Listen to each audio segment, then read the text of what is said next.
Life is not a playground. Life is a marketplace. It answers to only traders. You trade the resources available to you. And our principal resource is time. Time. Efficient time traders make the most in this marketplace.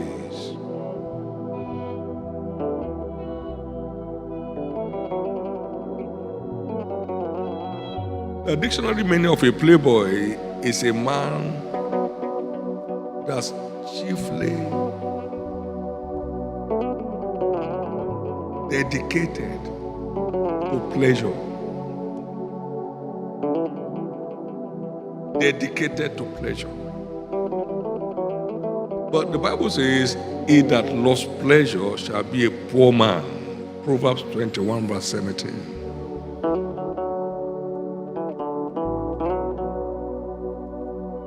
People given to pleasure, excessive pleasure, uncontrolled pleasure, they always end up living under pressure. Under pressure.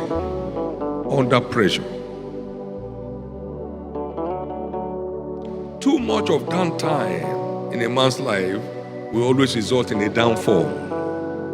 Too much of downtime, a time of doing nothing, always results in a downfall. Ecclesiastes 10 and verse 18. He said, by much slothfulness, the building decays, and through idleness of the hand drops through. Downtimes will always culminate in downfalls. Watch out. Watch out. Watch out. Some went on vacation like this, never came back. They resumed in the prison. Victims of downtime. Can't you come over here? This is what we do. You just carry this straight to London and you are back. He never came back. You move this to Malaysia, you are covered. He never came back. Then we call the parents, I'm not in school. It's not in school, it's in prison.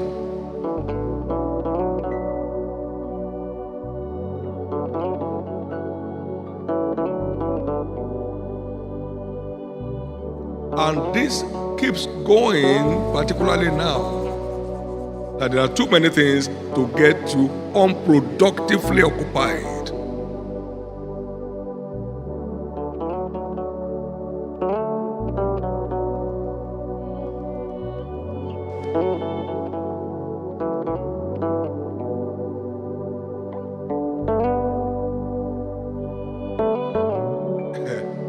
I was having a reflection and I said, you travel, you move around the community around 2 a.m., everybody's asleep and snoring. You know why? They work during the day. But how many did productive work? Playing Ayo. After some time, my God, I'm tired. You are working, but working at nothing. Working at nothing. Is playing draft? Yes.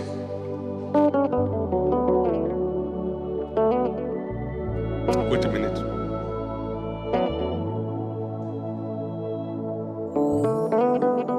So in the evening he sleeps. In the night, snoring. It's been a very busy day, I tell you. Busy day on the phone, chatting nonsense.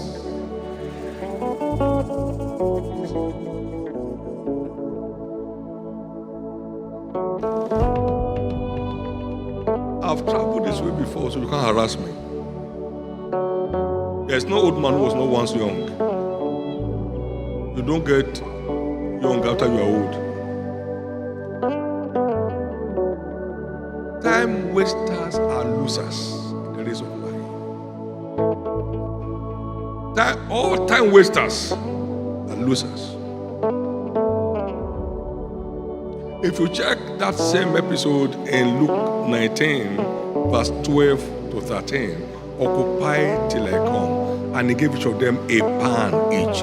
It's 10 servants. Time is an asset of equality. No one has it more than another. Everybody has 24 hours to himself by divine endowment. Same allocation to the rich and the poor. Same allocation to the king and the peasant. Everybody. 1 pound of talent. The only 1 pound thing I know is time. 24 hours allocation to everybody. Everybody. Everybody. Some will trade their 1 pound and make 10 more and be over 10 cities the same period. And someone will get condemnation for it or doing nothing with it.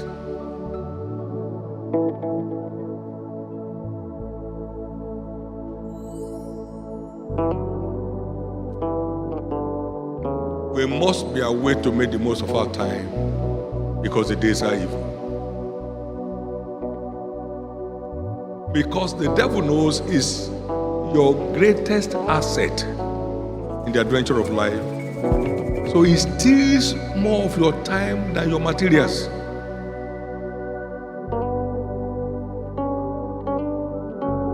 By robbing you of your time, he robs you of your destiny.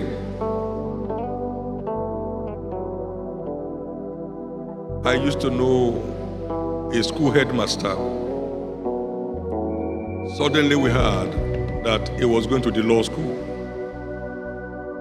While others were playing ayo and eating corn, he was doing London correspondence, University Correspondence College. In those days, no internet, no nothing. So you go to the post office to go and collect his parcel with lantern. He left them. He left his peers, went to law school, became a lawyer. Status changed within the same time. While others were playing ayo under the tree. I beat you, you beat me. You can't beat me, never. Same time. Same time. The devil is more concerned about your time and my time than your things. Than your things.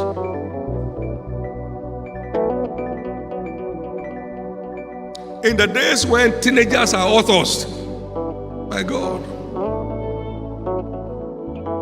not writing for writing's sake, high-selling authors. And now, at 20, you're a crying baby.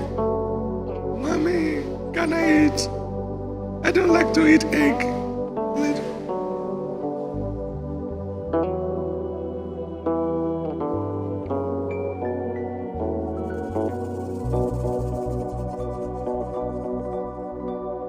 I grew to hate Downtime. I grew to hate Downtime. I address my issues with all the time I have.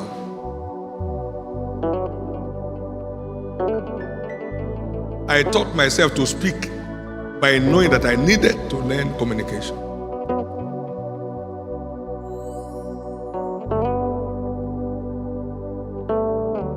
Spend your time to improve on your lot. Invest your time to enhance your values.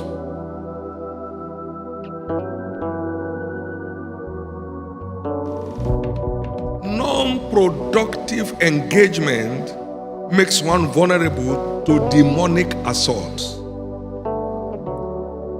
Matthew 12, 43 to 45. When an evil spirit is gone out of a man, he goes about in dry places. 43 to 45. Seeking rest and finding none. Then he said, I will return into the house from whence I came out. And when he's come, he findeth it empty. Empty. swept and garnished, but empty. Then he goes forth and takes with him 7 other spirits more wicked than himself. And they came and invaded the house. And the later end of that man was worse than the beginning. Non-productive engagement makes a believer vulnerable to satanic molestations, to satanic attacks. God has killed your taste for evil while you are here.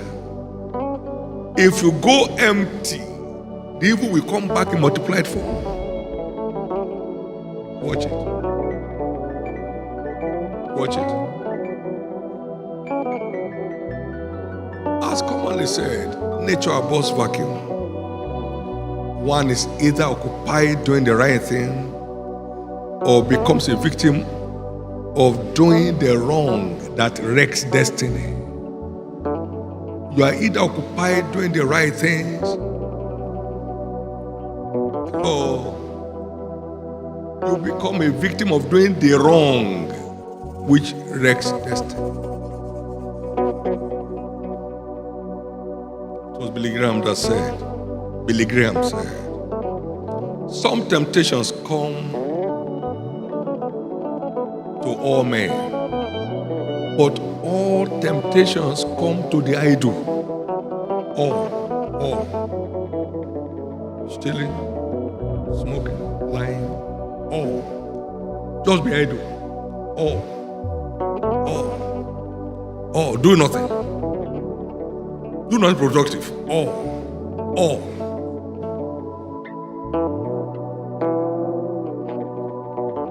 Those who put pleasure before labor usually end up living under pressure.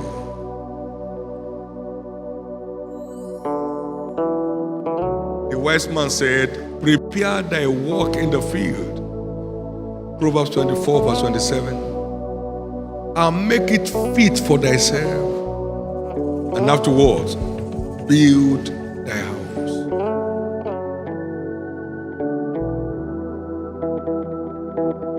Yesterday made it 35 years that God sent me to Lagos.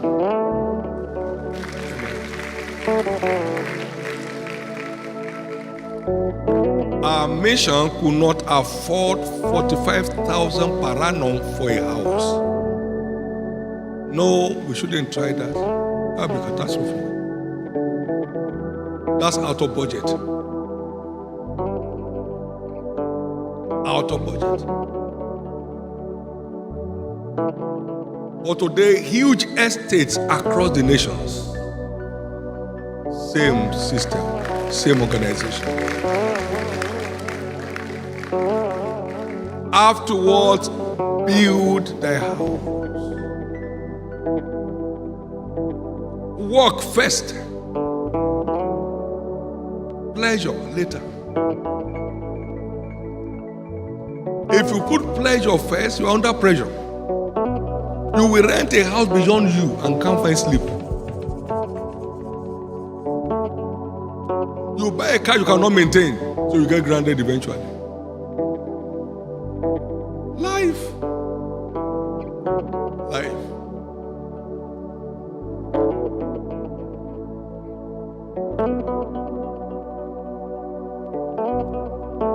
When you hear me telling you stories of 48 years ago, okay, how old am I? That tells you how early I got started learning about life and how to make the most of it.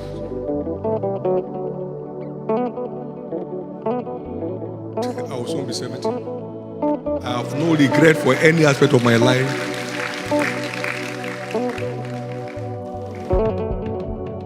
I'm speaking to you the word of a father to complement what your parents teach. You better hearken to the instruction of a father and make the most of your life.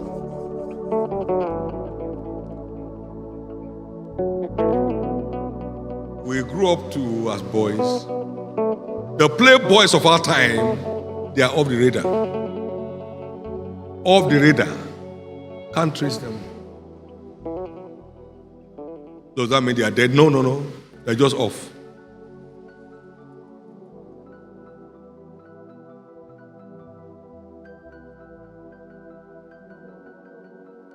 Life is an adventure in times and seasons. Ecclesiastes 3, 1 and 2. And he makes all things beautiful in his time, verse 11.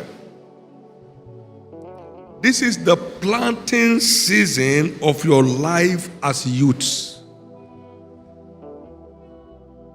This is your planting season. If you miss the planting season for corn, you go cornless for that year. Or you buy. Planting seasons are not reversible. They are not. You miss it, you miss it. This is the planting season of your life. I've spoken to you, young men, because you're strong. The word of God abides in you, and you overcome the wicked one. This is the planting season of your life. 1 John 2:14.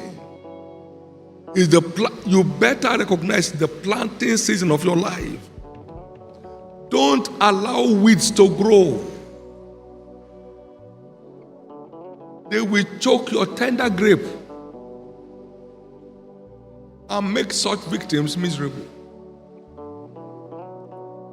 Can I have you say with me, I'm in the planting season of my life? What does that mean? It's now your time to clear your field of all by uprooting all unwanted trees. That's how to start planting. You first do clearing of the debris in your life that stand as blockades to your future. Uprooting them. Uprooting habits that will block your access to a future. And then you plow. I'm talking about a Greek now.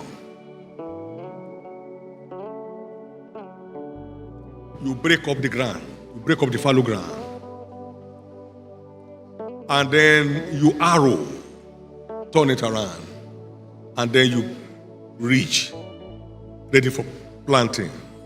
Then you fertilize the earth to make the most of your seed. It's a process and requires a lot of time. A lot of time.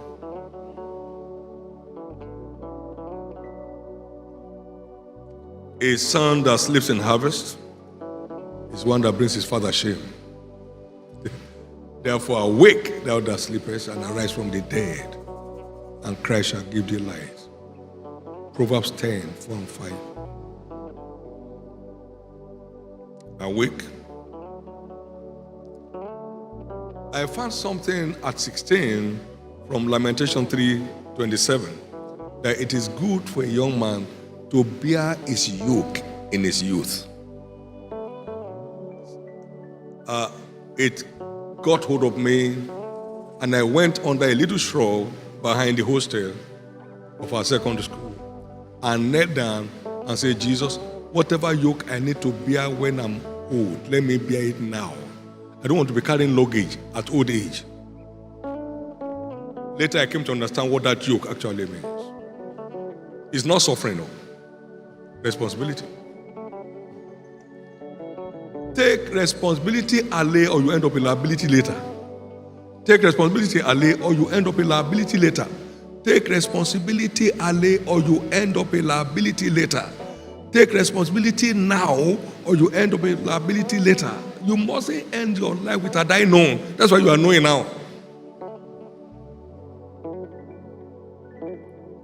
Jesus described what this yoke is all about when he said, come unto me, all you that labor and are heavy laden, and I'll give you rest. Come and learn of me. My yoke is easy and my burden is light, and you find rest for your souls. Matthew 11, 28 and 29.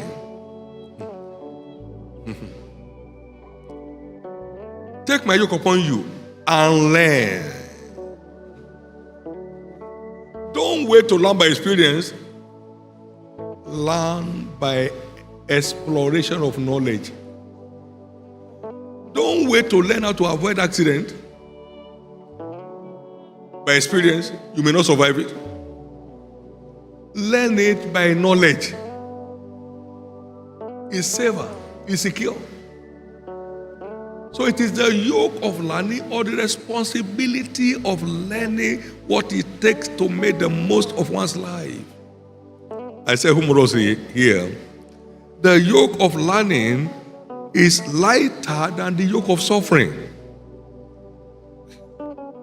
The yoke of learning is lighter than the yoke of suffering.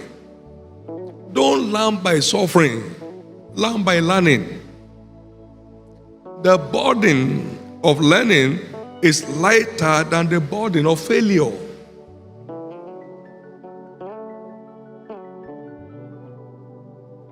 The burden of learning is lighter than the burden of failure.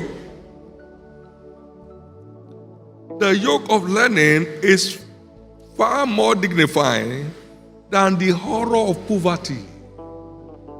Learn how not to be poor. Learn efficient management of your resources. Learn the covenant approach to sustainable financial fortune. Learn it, learn it, learn it, learn it.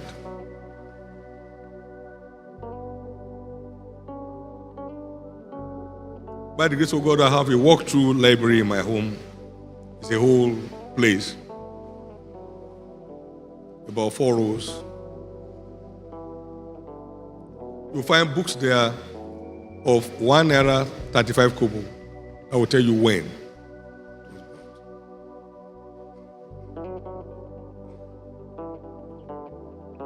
I started consciously buying books to learn about life since I was 20.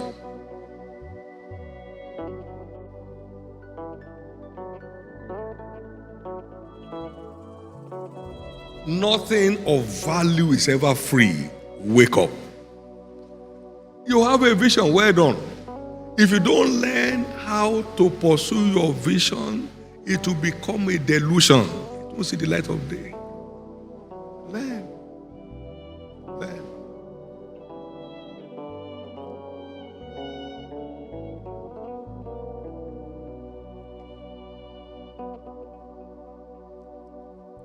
The demand of learning is non-negotiable if one must avoid heavy burdens tomorrow. Learn the way out before you are shut in. Therefore, my advice as you go, have a running project for this vacation season.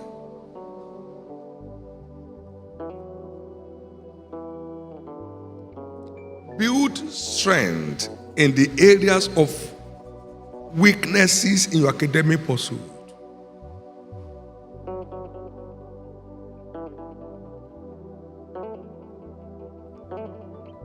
Seek brighter understanding where you are just merely average. Secondly, very important, build spiritual capacity against the wickedness of the wicked to secure your destiny and eternity.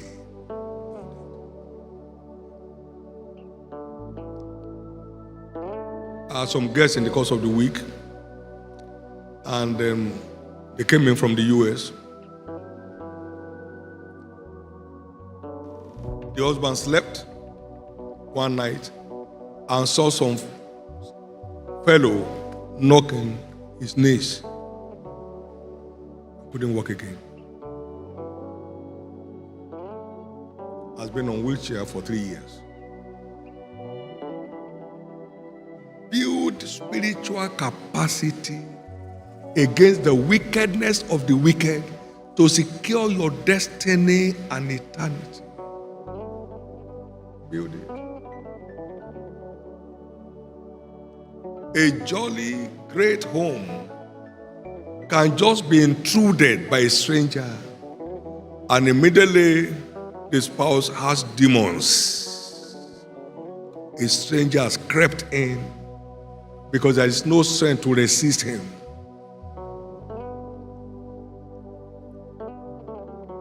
Build spiritual capacity. Had the man PhD from Harvard that went off mentally, they brought him here. Brought down from the US. Build spiritual capacity. Look for spiritual material to boost your spiritual understanding. Otherwise, you come out of covenant today, you enter into a shrine tomorrow.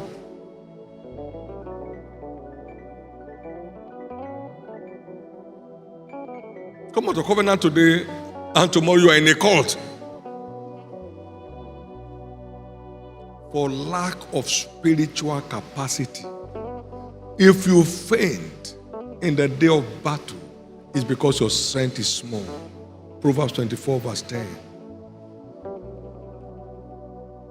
Spend time to build your spiritual capacity. I will have died several times. Grace help me to build capacity against the assault of death.